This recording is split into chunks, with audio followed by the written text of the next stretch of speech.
Jangan salahkan takdir. Mungkin kamu yang menjauh dari Allah. Pernah nggak kamu merasa hidupmu berat, doa terasa jauh, rezeki seret, hati gelisah? Lalu tanpa sadar kamu berkata, "Kenapa takdirku seperti ini?" Tapi, pernahkah kamu bertanya, "Jangan-jangan bukan takdir yang salah, tapi aku yang mulai menjauh dari Allah?" Kita sering menyalahkan keadaan, menyalahkan takdir, bahkan mempertanyakan keputusan Allah. Padahal, coba kita jujur pada diri sendiri. Apakah sholat kita sudah tepat waktu? Apakah Al-Quran masih kita baca setiap hari? Apakah kita masih mengingat Allah? Atau hanya datang saat butuh saja? Kita ingin hidup tenang, tapi hati kita jauh dari Allah. Kita ingin rezeki lancar, tapi lupa siapa yang memberi rezeki. Allah sudah mengingatkan. Dan barang siapa berpaling dari peringatanku, maka sungguh dia akan menjalani kehidupan yang sempit. Qs Toha 124.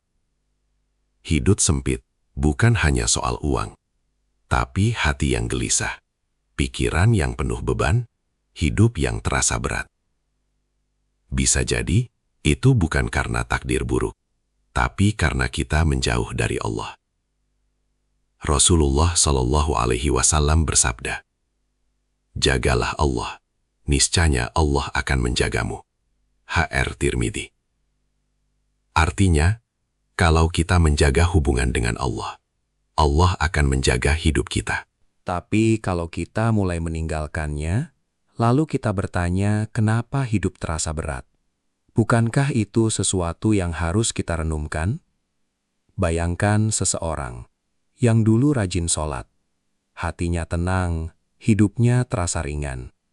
Lalu perlahan, dia mulai lalai. Sholat ditunda, zikir ditinggalkan, Al-Quran mulai jarang disentuh. Awalnya biasa saja, tapi lama-lama hidupnya mulai terasa kosong. Masalah datang bertubi-tubi, hati gelisah tanpa sebab. Lalu dia berkata, "Kenapa hidupku jadi seperti ini?" Padahal jawabannya sederhana. Dia menjauh dari sumber ketenangan itu sendiri. Jangan salahkan takdir kalau kita sendiri yang menjauh dari Allah. Karena takdir Allah selalu baik. Yang perlu diperbaiki adalah hubungan kita dengannya. Mulailah kembali. Perbaiki sholatmu, dekatkan diri, perbanyak istighfar. Karena ketenangan itu bukan datang dari dunia, tapi dari kedekatan dengan Allah. Kalau hari ini kamu merasa hidupmu berat, mungkin ini bukan hukuman, tapi panggilan agar kamu kembali. Dan percayalah, sejauh apapun kamu pergi, Allah selalu membuka pintu untukmu pulang. Kalau kamu ingin kembali lebih dekat dengan Allah, tulis di komentar, "Ya Allah, aku ingin kembali." Dan jangan lupa subscribe, agar kita bisa saling menguatkan dalam kebaikan.